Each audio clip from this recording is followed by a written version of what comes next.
As you're going through the different treatments and everything, were there ever periods of time where you were doubtful this would work? Like, you're starting on something that you have no clue how it's going to end up. Your past experience have shown you that it hasn't ended up well working with doctors, and there are different programs. This could be the same way. But when you started, did you start to see improvement right away and you were hopeful and it got better, or were there parts where you were a little bit doubtful that this would actually work? Yeah. I did kind of ask Dr. Schultz that in the first meeting, and he's like, you've been sick for a long time, let's reel it in. So he did a good job of managing my expectations. I think when I came in after my first initial test, he had estimated that I had been bit like 15 to 20 years before I saw you guys. So that put me somewhere, and based on like actual previous symptoms, I did start to have, like, you start to link back, right? When someone gives you a time frame, and I actually probably got bit somewhere around like the age of 12 or 13. So it put me closer to like 18-ish years before I got to innovative medicine. And he told me, he's like, you've been sick for a very long time. He's like, you need to give me at least a month of healing for every year you've been sick.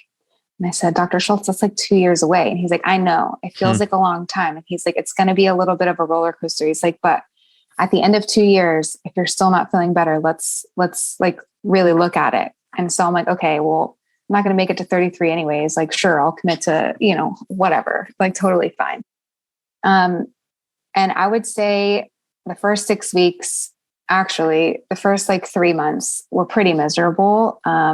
Just the supplements alone, it almost felt like every time I take those supplements, like my body was being wringed out like a washcloth. Like my whole body would just be so tired, and just my muscles hurt and everything hurt. Like it was not a pleasant experience. The constant IV lines, and my arms hurt, and the headaches, and it was rough. I would say around post-treatment, like 3 or 4 months, I started to feel a little bit better. I came in for like a follow-up week of treatment, the NAD treatment. And after that, I felt great. Then I had like a crash and burn kind of a system to where like I had it down 4 or 5 months. That was not great. I would say the first 18 months was an absolute roller coaster. I'd have months where I felt good. I had months where I felt bad.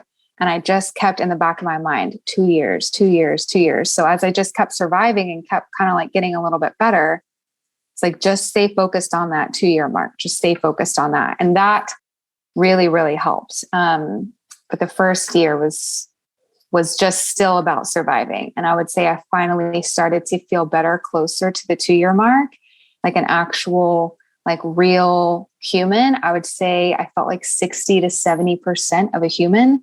And that also depended on how well I was following my diet, right? Like the more I'd stray from eating well, or maybe skipping like a med dose or something like that, the worse my body would feel. So it just reiterated, like, I have to stay committed to what I'm doing. And this really is a full lifestyle change, instead of just, oh, we're going to do this until I feel better and I'm 100% better. It's like, I had to switch my mindset to, you're not going to be just like every other 30 something's body. Like, you have a special case, and it is what it is, and it's completely manageable, but that management system is up to me, and I have to make a commitment to me and staying on track for that.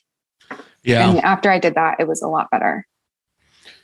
When you bring up those expectations, I actually never heard of the month to year sort of treatment to program. My father never told me that, but I can completely understand that. And I think that expectations are really difficult. I heard you say this earlier, like you just wanted to get better as quickly as possible, right? And that was, everyone does. But I always, I think the medical system is kind of corrupted us into thinking that, oh, I've had this for years, but just take this pill and you'll feel better tomorrow. Right. And that's sort of, whoa, that's really quick action. Oh, success. I feel better, but you're still sick, right? Without the pill, you're back to worse to where you were.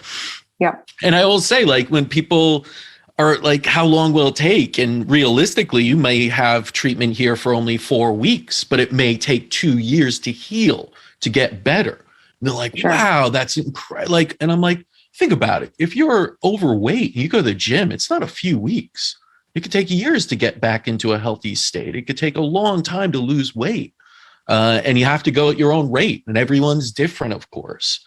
And I do think that medicine in general has really screwed that up, our expectations. And it's good that you kept that there because you kept going. A lot of people stop before the finish line there and say, right. For those 4 or 5 months where you were down, you could have said, I'm out. Like, this isn't working. I'm done with this. And guess what? You wouldn't have gotten through the finish line to where you are today. Exactly. And that's a big thing about it. So it's amazing that you kept that totem, that finish line at 2 years and kept going no matter where the roller coaster took you, because it's never linear. It's never a straight healing where you're feeling better every day. And it's just, oh, this is great, better and better. It's like, wow, I got much worse somehow.